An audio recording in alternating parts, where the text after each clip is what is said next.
राधे कृष्ण दोस्तों, आपका स्वागत है आपके अपने यूट्यूब चैनल स्टडी जोन में। तो आज हम पढ़ेंगे प्रतिभा सिद्धांत या प्रतिभा का स्वरूप। तो चलिए शुरू करते हैं। प्रतिभा का स्वरूप, प्रतिभा का अर्थ और प्रतिभा सिद्धांत। विद्वानों के मत में वाक्यार्थ एक ही है तथा वह प्रतिभात्मक है। सारे शब्द वस्तुतः प्रतिभा को ही उत्पन्न करते हैं, जिससे शब्दार्थ बोध होता है। वाक्य के द्वारा अभिव्यक्त उस विचार को वाक्यार्थ कहते हैं, जिसकी विवक्षा से वक्ता उस वाक्य का उच्चारण करता है तथा संबद्ध वाक्य को सुनकर श्रोता जिसे ग्रहण करता है।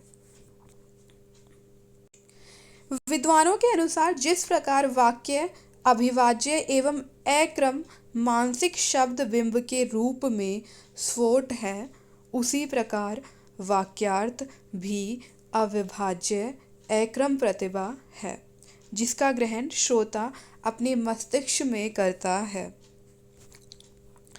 व्याकरण वाक्यार्थ को प्रतिभा रूप मानकर उसके स्वरूप का स्पष्टीकरण करते हैं। व्याकरणों ने वाक्यार्थ को प्रतिभा रूप, चेतना को आलोक रूप माना है। व्याकरणों ने वाक्यार्थ को प्रतिभा का रूप माना है और चेतना को आलोक रूप माना है। अतः व्याकरण सिद्धांत के अनुसार वाक्यार्थ के स्वरूप को समझने के लिए प्रतिभा के स्वरूप का स्पष्टीकरण आवश्यक है। तो अब हम देखेंगे प्रतिभा का स्वरूप। वाक्यार्थ को अखंड अवयव विहीन मानने वाले विद्वान इस विषय में विवाद नहीं कर सकते कि प्रतिभा वाक्यार्थ है। अर्थ ग्रहण की सामान्य प्रक्रिया को प्रतिभा कहते हैं। क्या कहा गया है कि अर्थ ग्रहण की सामान्य प्रक्रिया को प्रतिभा कहते हैं तथा जो प्राप्त अर्थ होता है वह भी प्रतिभा कहलाता है। जो प्राप्त अर्थ होता है वह भी प्रतिभा कहलाता है। कुछ विद्वान और व्याकरणों के अनुसार शब्द चाहे किसी भी प्रकार का हो, वह प्रतिभा का उत्पाद होता है। शब्द दो प्रकार के होते हैं, वर्णात्मक और ध्वन्यात्मक। शब्द दो प्रकार के होते हैं, वर्णात्मक और ध्वन्यात्मक। दोनों ही प्रकार के शब्द जिस अर्थ का प्रतिपादन करते हैं वह प्रतिभा के द्वारा संभव हो पाता है। क्या कहा गया है कि शब्द दो प्रकार के होते हैं, वर्णात्मक और ध्वन्यात्मक, और ये दोनों ही शब्द जिस जिस अर्थ का प्रतिपादन करते हैं वह प्रतिभा के द्वारा ही संभव हो पाता है। भर्तृहरि के अनुसार प्रतिभा एक व्यक्तिक तत्व है। क्या कहा भर्तृहरि ने? प्रतिभा को एक व्यक्तित्व तत्व कहा है। अतएव एक ही वाक्यों को सुनकर भिन्न भिन्न व्यक्तियों में एक ही प्रतिभा उत्पन्न नहीं होती। भर्तृहरि कहते हैं कि प्रतिभा सर्वव्यापक है। प्रतिभा सर्वव्यापक है। यह बच्चों और जीव जंतुओं तक भी व्याप्त है। चरवाहे गायों भैंसों के लिए कुछ विशेष शब्दों का उच्चारण करते हैं, जिनका अर्थ वे ग्रहण कर लेते हैं। इस प्रकार अर्थ का ग्रहण प्रतिभा के द्वारा होता है। अर्थ का ग्रहण प्रतिभा के द्वारा होता है। प्रतिभा ही सब विषयों का आकार ग्रहण करती है। प्रतिभा अंतःकरण की वस्तु है। उसे कभी कभी लोग प्रमाण के रूप में भी जानते हैं। प्रतिभा अपरिभाष्य है। प्रतिभा को यह इस प्रकार की है ऐसा कहकर समझाया नहीं जा सकता है, क्योंकि स्वयं इसका अनुभव करने वाला वक्ता या श्रोता भी इसके स्वरूप को नहीं समझा सकता। प्रतिभा सभी पदार्थों को एक सूत्र में बांधकर उन्हें आपस में जोड़ती है, व्यर्थ होने से बचाती है। उसके कारण ही वाक्यार्थ की प्रतीति होती है।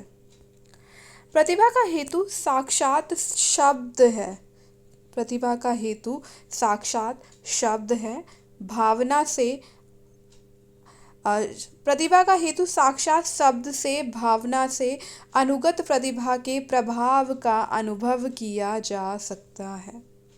यद्यपि प्रतिभा के स्वरूप का वर्णन करना दुष्कर है, फिर भी प्रतिभा के जो कार्य व प्रभाव हैं उनके द्वारा उसको समझाया जा सकता है। प्रतिभा विभिन्न पदार्थों को एक सूत्र में बांधकर उन्हें व्यर्थ होने से बचाती है। जगत के सभी प्राणी अपने व्यवहार के लिए प्रतिभा का ही आश्रय लेते हैं।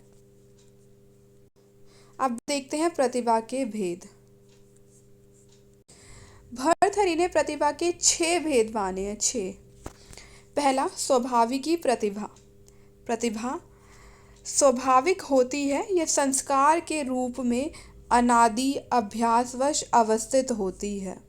क्या कहा गया कि जो प्रतिभा है वह स्वाभाविक होती है और यह संस्कार के रूप में अनादि अभ्यासवश अवस्थित होती है। जैसे कि बंदर पैदा होते ही कूदता है, पूंछ के बल लटकता है।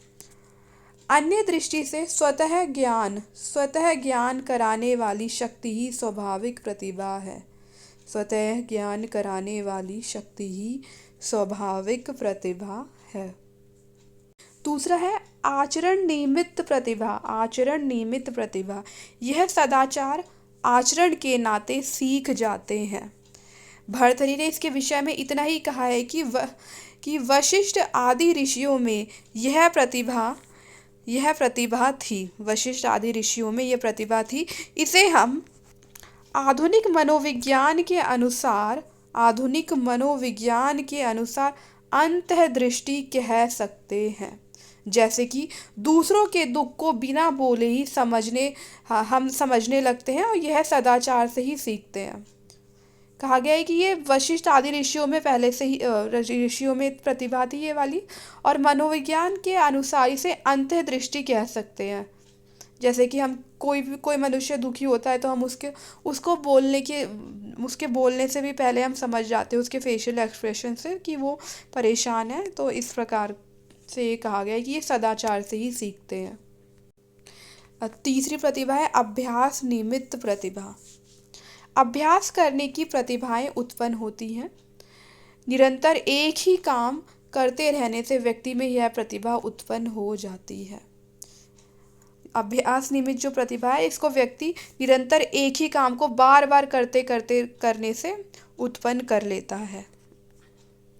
फिर आती है चौथी प्रतिभा, योग निमित्त प्रतिभा। योगियों में ऐसी प्रतिभा होती है जिससे वे मानवों के अभिप्रायों को तुरंत समझ लेते हैं। योग दर्शन के विभूति पाद में पतंजलि ने योगियों की विभूतियों का निरूपण किया है, जो ध्यान समाधि के रूप में संयम के बल पर अद्भुत चमत्कार दिखाते हैं। पांचवी प्रतिभा है अदृष्ट निमित्त प्रतिभा। अदृष्ट निमित्त प्रतिभा, इसका उदाहरण भर्तृहरि ने पिशाच होना चाहिए यहाँ पे, ये थोड़ा राइटिंग थोड़ा मिस्टेक हो गई है यहाँ पे।